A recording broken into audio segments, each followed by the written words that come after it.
last edition of the Bedlam Rivalry. That was a fantastic game right there. I mean, if you haven't heard the name Ollie Gordon, well, you have now. Oh Yeah. man. What what a turnaround for Oklahoma State. I have to preface, I'll be honest, I was flipping back and forth between this game and my game of Louisville and Virginia Tech, but I caught a lot of it, especially during the half times and the commercials. And Oklahoma, they just didn't look the same today. Dylan No. Gabriel had a lot of pressure in his face. He turned the ball over a couple times. And OU just didn't look like OU today. It seemed like the pressure got to them, that they were playing tense all day long.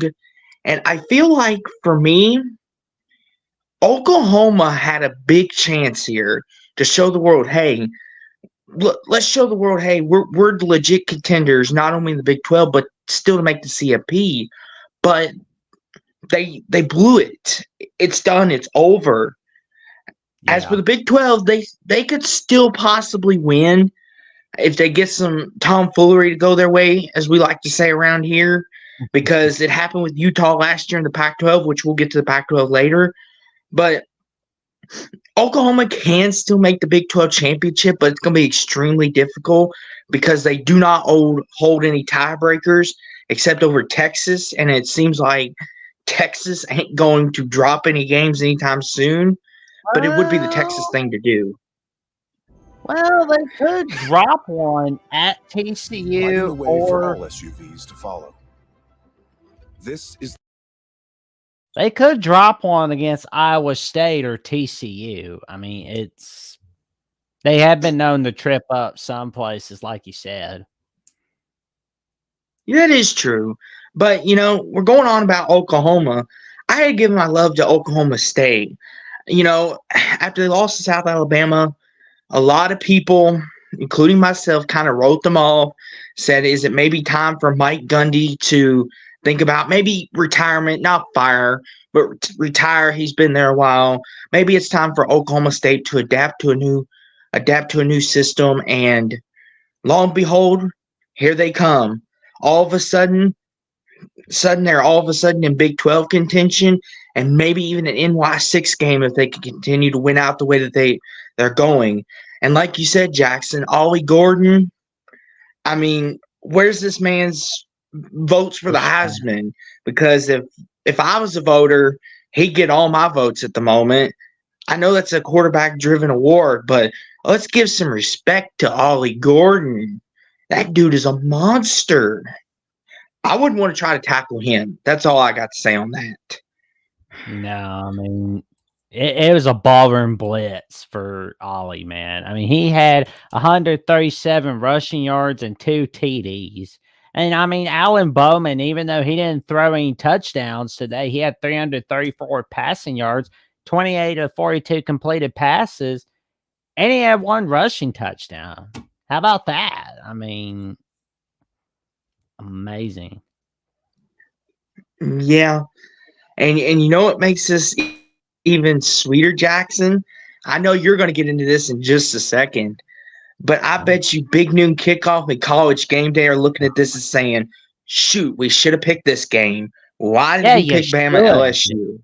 It should be Go noon ahead, kickoff. Jackson. I know Big Noon Kickoff was impressed by Kansas State, Texas, and believe me, I'm impressed by it too. And I know College Game Day was impressed by Bama LSU, but Bama got out this little thing called the belt and gave LSU the spanking. That's what they did in the fourth quarter, man. They gave LSU that spanking. And you're going to tell me that you're not putting the last edition of the Bedlam on game day, or at least on Big Noon Kickoff. Really? I mean, I know Oklahoma State lost South Alabama, but they've done a lot since then. They smacked Kansas. They smacked Kansas State.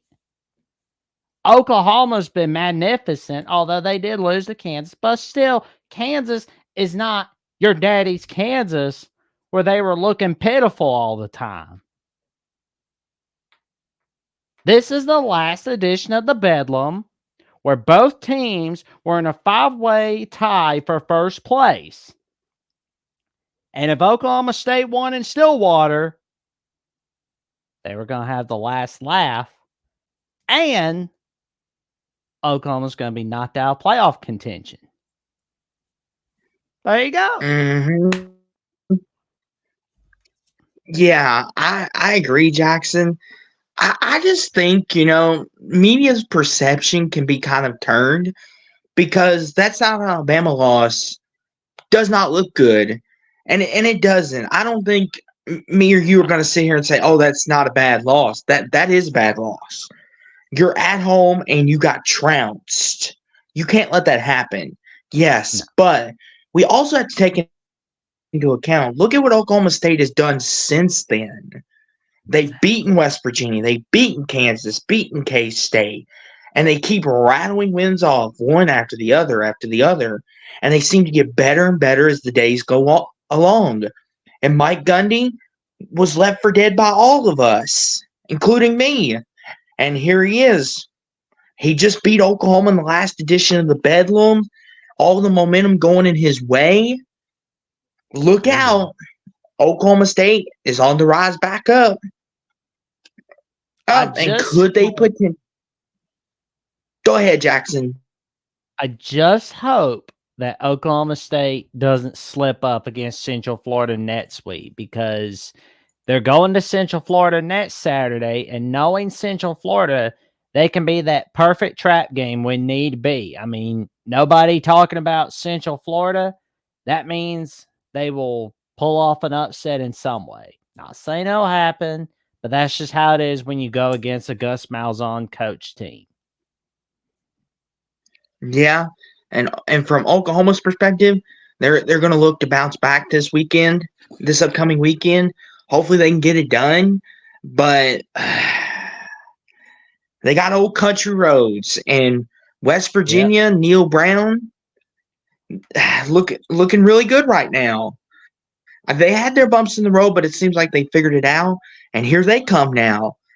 Oklahoma does not have an easy schedule either. They still got BYU, and then they got TCU. They could lose their next 3 possibly. Oh, man. Well, I don't think it's going to get that bad, Austin, but they could lose 1 of the 3. No, I know you. Who knows? Yeah, that's fair. I mean, they're going at BYU. That's potential, but you're more than likely, right? They'll more than likely either win all 3 or go 2 out of 3. I don't think it's going to be that bad. I have to agree with you. If it gets that bad, oh boy. Oklahoma fans may be calling for Brent Venables' job and throwing the baby out with the bathwater again. Yeah. I mean, that would be a bad move, throwing out Venables. I mean, he's a great coach. He's a good coach. But, I mean, the record may not show it yet, but it'll get there. It'll get there. But, Jackson, another important game that took place within the Big 12. Things with college basketball, college football, and NBA. Keep it tight here at Sports Talk with Austin. Please make sure you like, subscribe, comment, share this video out all over social media, and I will see you next time. Keep it entertained, everybody. Go Cards.